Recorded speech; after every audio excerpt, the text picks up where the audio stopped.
Hello बच्चों, हिंदी कक्षा में आपका स्वागत है।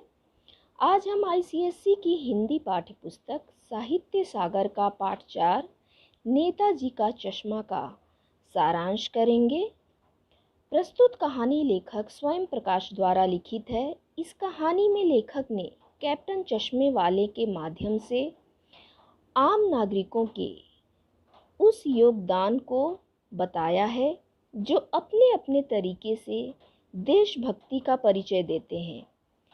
हवलदार साहब को हर 15वें दिन अपने कंपनी के काम से एक कस्बे से गुजरना पड़ता था, जो कि बहुत बड़ा नहीं था। वहाँ एक बाजार, स्कूल, सीमेंट का छोटा सा कारखाना, ओपन एयर सिनेमा घर और एक नगर पालिका थी। इसी नगर पालिका के किसी प्रशासनिक अधिकारी ने मुख्य बाजार के चौराहे पर नेताजी सुभाष चंद्र बोस की मूर्ति लगवा दी। मूर्ति बहुत सुंदर थी तथा फौजी की वर्दी में थी। केवल एक बात की कमी थी कि संगमरमर की नेताजी की मूर्ति की आंखों पर चश्मा संगमरमर का नहीं था, बल्कि सचमुच के चश्मे का काला चौड़ा फ्रेम मूर्ति को पहना दिया गया था। हवलदार साहब ने जब पहली बार इसे देखा तो उनके चेहरे पर एक कौतुक भरी मुस्कान फैल गई।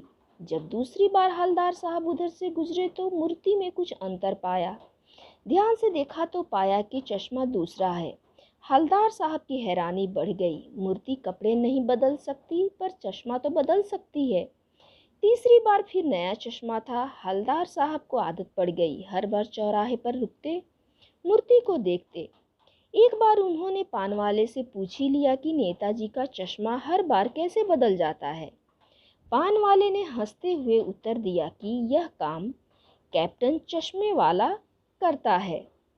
जब हवलदार साहब ने यह प्रश्न किया कि वह चश्मा क्यों बदल देता है, उसने बताया कि जब किसी ग्राहक को मूर्ति पर लगा फ्रेम पसंद आता है तो वह मूर्ति से चश्मा उतारकर ग्राहक को दे देता है तथा मूर्ति पर दूसरा चश्मा लगा देता है। जब हवलदार साहब ने पूछा कि मूर्ति का ओरिजिनल चश्मा कहाँ गया, तो पान वाले ने बताया कि मास्टर बनाना भूल गया। हवलदार साहब को यह सब कुछ बड़ा विचित्र और कौतुक भरा लग रहा था। हवलदार साहब पूछना चाहते थे कि इसे कैप्टन क्यों कहते हैं, लेकिन पान वाले ने साफ बताया कि वह अब इस बारे में कोई बात करने को तैयार नहीं है। 2 साल तक हवलदार साहब अपने काम के सिलसिले में कस्बे से गुजरते रहे और नेताजी की मूर्ति में बदलते हुए चश्मे को देखते रहे। एक बार उन्होंने देखा कि मूर्ति के चेहरे पर कोई भी चश्मा नहीं था। उस दिन पान वाले की भी दुकान बंद थी। अगली बार भी मूर्ति पर कोई चश्मा न था। इस बारे में उन्होंने पान वाले से पूछा। उसने बताया कि कैप्टन की मृत्यु हो गई है। वह बार बार सोचते रहे, क्या होगा उस कौम का जो अपने देश की खातिर घर गृहस्थी, जवानी, जिंदगी सब बलिदान करने वालों पर भी हंसती है।